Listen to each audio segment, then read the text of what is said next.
अस्सलाम वालेकुम दोस्तों, कैसे हो? उम्मीद करता हूँ कि आप सब खैरियत से होंगे। तो आप मेरी तैयारी से अंदाज़ा लगा रहे होंगे कि आज मैं आपको अपने इस वीलॉग में कुछ नया स्पेशल दिखाने वाला हूँ। तो आज मैं आपको दिखाऊंगा कि एज अ वेट कि हम अपना पूरा डे किस तरह स्पेंड करते हैं, हमारी क्या रूटीन होती है, कैसे कैसे कस्टमर से हम डील करते हैं। तो आए आपको मैं ले चलता हूँ कि अभी हम जहाँ जा रहे हैं तो वो इंशाल्लाह आपके लिए सरप्राइज़ है। जिस तरह मेरी लास्ट वीडियो का ज़्यादा देखते रहें, लाइक करते रहें, सब्सक्राइब करते रहें, उसी तरह आप मुझे अपनी मोहब्बत देते रहें। तो इंशाल्लाह मैं आपको रोज़ाना कुछ नए से नए दिखाता रहूँगा। आए चलते हैं।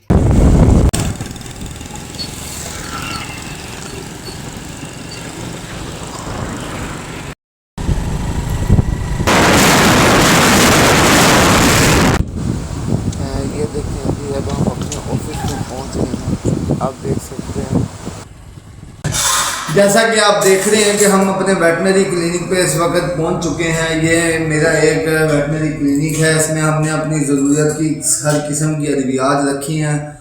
तो सबसे पहले हम सरदाई पियेंगे। तो सरदाई के लिए हमने बंदा भेजा हुआ है। इस टाइम वो बंदा हमारा देखें कितनी देर में आता है सरदाई लेके। तो जैसे ही वो सरदाई लेके आता है तो फिर हम अपना अगला काम शुरू करते हैं। क्योंकि अभी रास्ते में मुझे एक दो क्लाइंट्स की कॉल भी आई थी, तो उन्हें मैंने कहा कि मैं आता हूँ कुछ देर तक। तो यहाँ से हम अपनी डीलिंग करते हैं, लाइफ स्टॉक को भी देखते हैं, पोल्ट्री को भी देखते हैं। फिर जैसे जैसे कोई क्लाइंट्स आता है या किसी की कॉल आती है तो हम फार्म पे जाते भी हैं। लो जी, हमारा बंदा इस वक्त जो है वो सरदाई लेके पहुँच चुका है। तो अब हम सरदाई पीते हैं, फिर उसके बाद हम अपनी अगली एक्टिविटी की तरफ जाते हैं। हमारी सरदाई पहुँच चुकी है इस वक्त। ये देखें जी, ये सरदाई का गिलास है। तो अब हम सरदाई पी रहे हैं। सरदाई पी के फिर हम चलते हैं अपने नेक्स्ट क्लाइंट की तरफ चलते हैं। क्लाइंट हमारे अभी आने वाले हैं, रास्ते में पहुंचने वाले हैं तकरीबन को 5 से 10 मिनट में। अरे जी, अब हम आपको लेके चलते हैं फार्म, एक विजिट करवाते हैं आपको हम। हमारे पास एक लाइफ स्टॉक का केस भी है। अभी क्लाइंट की हमें कॉल आई है, तो उसके बकरे को इशू है, तो हम जाके आपको वो देखते हैं, आपसे भी डिस्कस करते हैं और पोल्ट्री फार्म भी एक विजिट करना है। तो चलें चलते हैं, हम आपको दिखाते हैं। फिर ये देखें जी, अब हम फार्म पे पहुंच चुके हैं। इस फार्म पे हमने अभी विज़िट करेंगे, जो जो चीज़ें हम देखेंगे हम आपको भी बताएंगे। ले जी, अब हम अपने फार्म पे पहुंच चुके हैं, जिस फार्म पे हमने विज़िट करना है। आए अब हम आपको भी विज़िट करवाते हैं। तो विज़िट के लिए सबसे पहले जो आपने 3-4 चीज़ें देखनी होती हैं वो आपसे डिस्कस कर लूँ, बता दूँ आपको कि भाई क्या चीज़ें देखनी है। तो जब हमने फार्म विज़िट करना है तो हमने एक तो पूरा अपना फ्लॉक के अंदर चक्कर लगाना है, पूरा एक साइड से जाना है और दूसरी साइड से आना है। इसमें हमें कई चीज़ें पता लग जाएंगी। हमने एक तो फीड चेक करनी है, पानी चेक करना है, चूजे का टेम्परेचर हमने चेक करना है, मोर्टेलिटी देखनी है, कभी कोई मोर्टेलिटी कुछ ज़्यादा तो नहीं निकली हुई रूटीन से हट के। क्या हमारा चूजे का जो पानी वाला वाटर लाइन का लेवल है वो ठीक है या नहीं ठीक, क्या वो फीडिंग कर रहा है या नहीं कर रहा, क्या हमारा चूजा एक्टिव है या नहीं है, उसकी वेंटिलेशन ठीक है कि नहीं है। अब इन सब को अगर हम एक लफ्ज़ के अंदर यूज़ करें तो वो सिंपल ये है कि भी मैनेजमेंट चेक करनी है। आए हम चेक करते हैं, आपको भी चेक करवाते हैं। चल, ये देखें कि जब आप चूल्हा, अब हम आपको फ्लास के अंदर खड़े हैं, साइड के अंदर इस टाइम आप इसकी वाटर लाइन का लेवल चेक करें कि पहले ज़मीन पे था, अब आहिस्ता आहिस्ता ऊपर आ गया। अब ये इसकी अब इसकी हिस्ट्री भी हमारे लिए बहुत ज़रूरी होती है। तो आज ये जो चूल्हा है ये है 18वें दिन में, इस टाइम 18 डे का ये चूल्हा है गोल्डन मिस्री। ये वही चूल्हा है जिसको हम पहले दिन से अभी तक डिस्कस कर रहे हैं। इसी की हमने डीबीकिंग करवाई है, जो लास्ट डे पे डीबीकिंग हुई है। तो अब देखें ये इस टाइम जो इसकी वेंटिलेशन आप देखें कि हमने बाहर से पल्ले छापर नीचे किए हैं। दोपहर का टाइम है, अगर टेम्परेचर हमारा ऊपर चला भी गया बिलफर 35 पे या 36 पे, तो ये एक ऐसा चूल्हा है गोल्डन मिस्री का कि ये इस टेम्परेचर पे इजीली सर्वाइव करता है।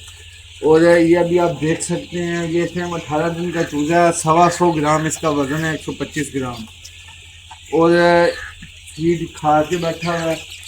तो अब इस टाइम जो मौसम है हमारा वो वैसे गर्म है, तो लकड़ियाँ जलाने की हमें ज़रूरत बिल्कुल भी नहीं है। तो इस चूज़े की खासियत आप ये भी देखेंगे कि नीचे से ये जो छिलका है ना, ये सारा ख़त्म कर देता है और खड्डे करना शुरू कर देता है। जगह जगह पर इसने खड्डे किए हैं। इसका मतलब ये है कि जो हमारा चूज़ा है ना वो इस टाइम एक्टिव है। और आप देखें चूज़े की एक्टिविटी देखें कि इस टाइम जो चूज़ा है वो हमारे चलने से किस तरह आपको मूवमेंट शो करवा रहा है। ये देखें किस तरह वो हंस खेल रहा, उड़ रहा है अपना। ये सारी चीज़ें जो हैं वो आपने सारी नोट करनी है। अगर ये चीज़ें नोट करना बहुत ज़्यादा ज़रूरी है।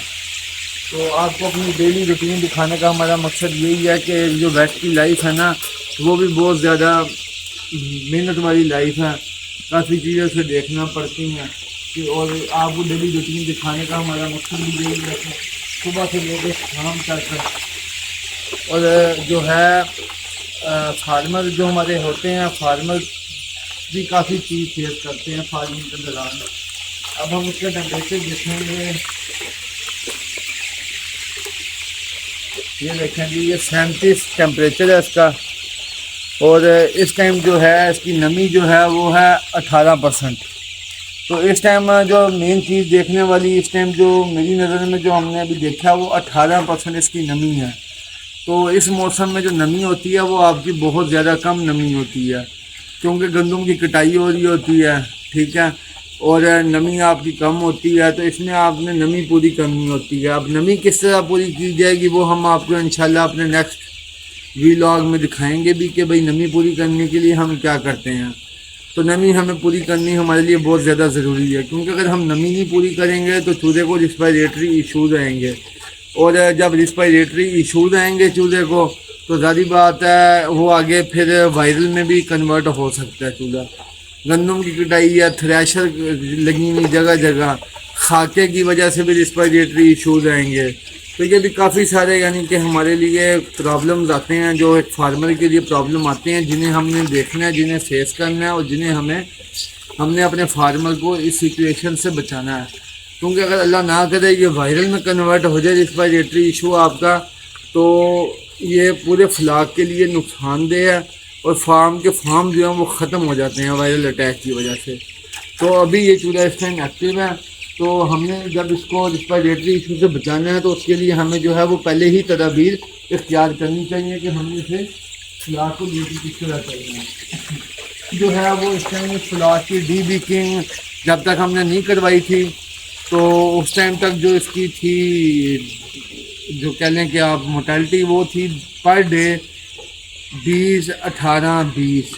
तो जब ये डीबीकिंग होगी या दूसरा दिन है डीबीकिंग के बाद, तो इसकी मोर्टेलिटी जो है वो 24 घंटों की जो है 2, 3, 1, 2, 3, यही अभी 2 दिन की रेशो आई है इसकी। अब ये देखें, अब हम आगे आगे जा रहे हैं, जो हम पूरा हमारे पीछे से खेलता हुआ आएगा वो दिखाते हैं। दिखाएँ जो ये देखें, ये एक्टिव फ्लॉग की निशानी होती है कि भाई आपका चूज़ा सेहतमंद है, एक्टिव है, हेल्दी फ्लॉग है इस वक्त जो आप देख रहे हैं। बस इसमें एक ही चीज़ है कि हमने नमी पूरी करनी है इसकी, जो मॉइस्चर लेवल, ह्यूमिडिटी लेवल के लिए आप वो बहुत ज़्यादा करना है। बाकी चूज़े हैं आप देखें इसके डिफरेंट कलर्स हैं। तो मैं नहीं समझता इस चूज़े को सेल के लिए कोई ज़्यादा नुकसान होगा। इसमें ये चूज़े के जो खुश होने की वजह है ना, खुश होने की सबसे बड़ी वजह चूज़े की इस टाइम ये है कि इसे माहौल अच्छा मिल रहा है।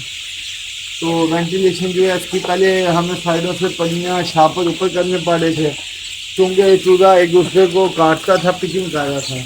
लेकिन इस टाइम जो चूज़ा है वो पिकिंग नहीं कर रहा क्योंकि इसकी डीबीकिंग हो चुकी है। अब हम आपको एक दो चूज़े दिखाते हैं पकड़ के। अब ये चूज़ा आप हमें पकड़ के दें कोई देख के। ये देखें जी, ये ओवरऑल फ्लाक की कंडीशन हम आपको दिखा रहे हैं।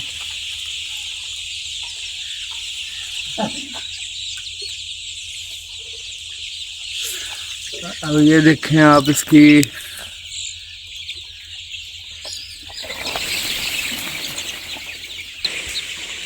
ये देखें जी, ये देखें, ये हमारा चूज़े की डीबीकिंग हुई है इस टाइम।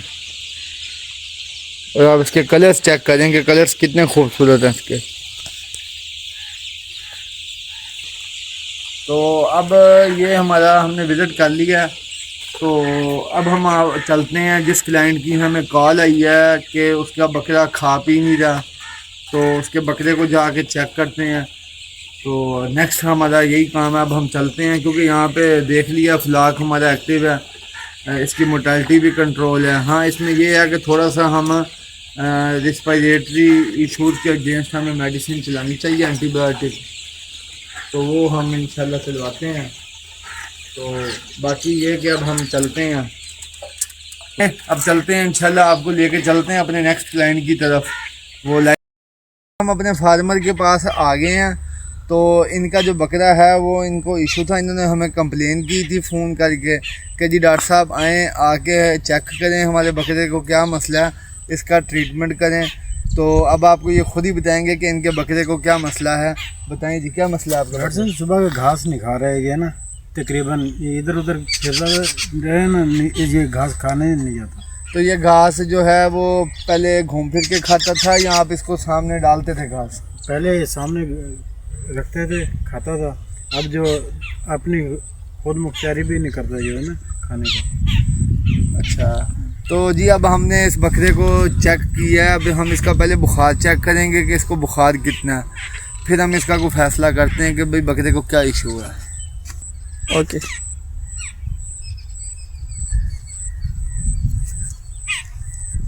बंद कर दे। तो जी इस बकरे को हमने चेक किया है, इसको अब हम तसल्ली से चेक कर रहे हैं कि बकरे को इशू है क्या।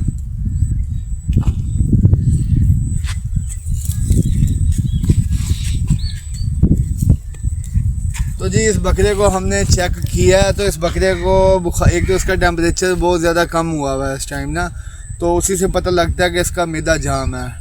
और दूसरा ये कि इसको थोड़ा सा पैरासाइटिक इशू भी है।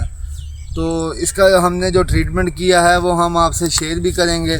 और इस बकरे को भी हम इंजेक्शन लगाते हैं, जो इसका हम ट्रीटमेंट करेंगे 2 घंटे के बाद।